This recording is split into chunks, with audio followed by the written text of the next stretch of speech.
slow pace set into turn number 3. Glenn will fire at the chalk straight in turn number 4. Green flag flies. We're racing for the Sports Sprint Car Main. Down into turn 1 they fly. Dana Glenn goes down low. Jaden Whitney goes up high. And here comes Macy Logston on the exit of turn number 2. The side-by-side races for the lead into turn number 3. Give it to Jaden Whitney. Here comes Dana Glenn right back to the bottom. Who's going to lead lap number 1? And it's going to be Jaden Whitney across the timing and scoring loop. We'll see how Whitney does from the front runner spot as Glenn going to the bottom and finding by to the low side at turn number 2. He's going to retake the lead from Whitney.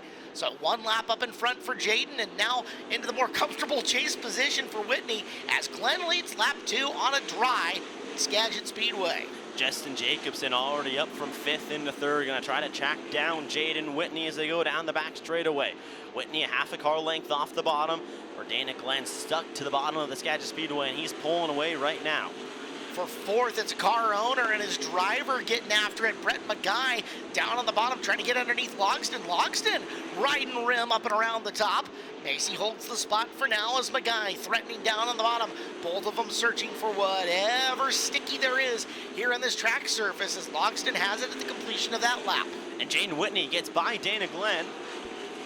So Whitney back to the point, moves by Dana Glenn and goes right back to the bottom, but caution flag flies. We'll have to see if this pass for the lead stands.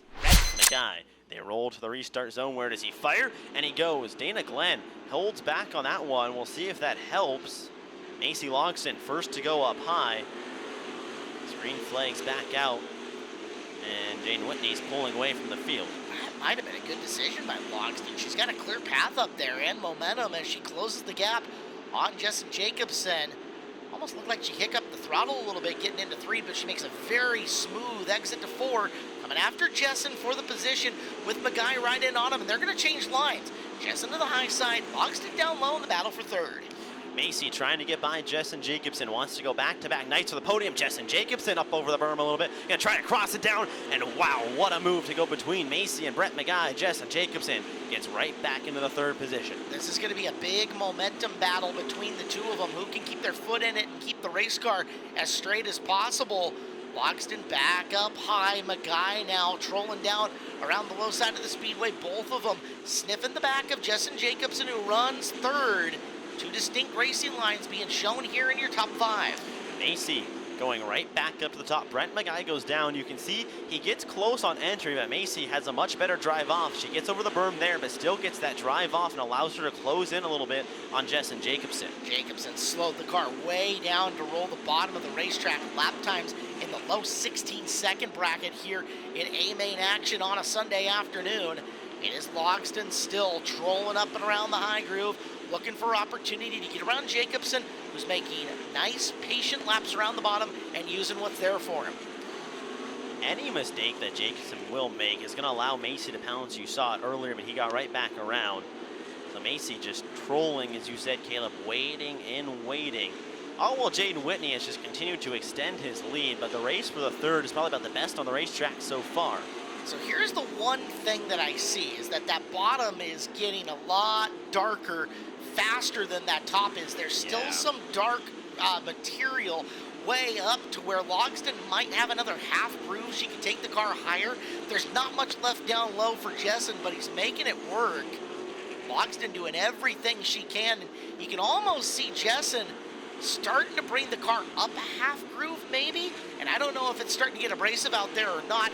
Start taking a look at some right rear tires as they're coming by. You'll also note when it does get abrasive, this track is going to get vastly less dusty.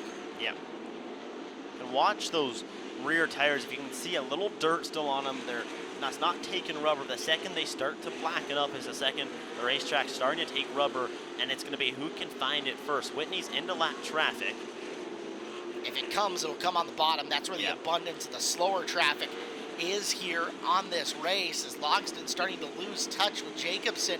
And that's McGuy who's going to go down in and around the bottom, looking for 4th. Brett, the veteran racer, the former Sportsman track champion, as Logston's going to make the adjustment. She'll go down low. Was just thinking that in my head, saying might be time for Macy to go back down low and realize that, hey, it's not working up high. It goes back up high in turns 1 and 2. As we've got a caution on the racetrack. Yellow flag out at lap 15. Fadeaway at the Interstate Battery's outrageously dependable restart zone. Whitney gets back to the hammer, and we're green again. Macy goes right up high. Exactly, go where they're not. We'll see what type of drive she can get off the exit of 4. She's going to get next to Jess Jacobson side by side. That's the race for third, back into turn number 1. Goes right back up high with Jess Jacobson down low on the exit of turn 2. She needs to get down to the bottom, though, to clear this, because we saw up top for all of those laps did not play well for her. She is clear. She can get to the bottom if she wants to here. She's going to keep her up top. Magai getting around. He's down low. Move Magai up into 4th, at least for now. As Logston's on the hunt, she may not be done with Dana Glenn coming into the viewpoint. Macy making calm, smooth, and steady laps around the top of the Skagit Speedway. She brought Jess Jacobson with her. However, he's about to lose a spot to Alden Ostrom as well. Ostrom and Jacobson pull side by side. That's the race for 5th. Give it to Jess Jacobson as they enter turn number 3. Magai, the former track champion, doing a nice job picking his way forward in the 66 car. He's got 4th, and here comes Ostrom. Ostrom looking to pick up some points on Jessen. They're wheel to wheel, wing to wing down the back straightaway. As they gun for 5th, Magai trying to tiptoe underneath Logston. And again, surprised Macy has not brought that car back down yet. Way up top and up by the fence, and she's going to cede that spot to Magai. Yeah, that was what's going to cost her. She's going to see now what can she do to run him back down. Go side by side down the front straight. Macy's right there with Brett Magai again into turns 1 and 2. 5 laps left in this one. Macy goes right back up high now, and Jeopardy losing a spot to Alden Ostrom as well. Now here's what's tough is you can't get back down with Alden Ostrom on the bottom. She's kind of pinned up high until either she gets by or Ostrom gets by her. 3 and 4 better than 1 and 2 clear. It's a For sure. long ways up and around there in the 1st and 2nd corner. There's just not enough to grab on at the exit of 2 to really propel you forward. And there it is. There's the move to get back down as she'll come down in front of the 13 of Hendrickson and cedes the bleeding at this point in time. We're down to 3 laps to go, and Jaden Whitney is getting close. That first feature win is all that much closer this next time around, as we should be down to 2 left. What a fun weekend it would be. Macy Logston picks up her first win. Jaden Whitney looking to do a similar thing here at Skagit Speedway. He'll see the white flag this time by. Goes right back down to the bottom. Dana Glenn a long ways back as Whitney to the white flag one more time around. Can the young man get win number 1 at Skagit Speedway? Whitney off the exit turn number 2. No lap car is going to threaten his prowl. Into turn number 3. And off the bottom of corner number 4, Jaden Whitney finally picks up a win at Skagit Speedway. He gets it done. Dana Glenn brings it home and sent Brett Magai 3rd, Alden Ostrom 4th, and Stephen Hendricks rounds out the top 5.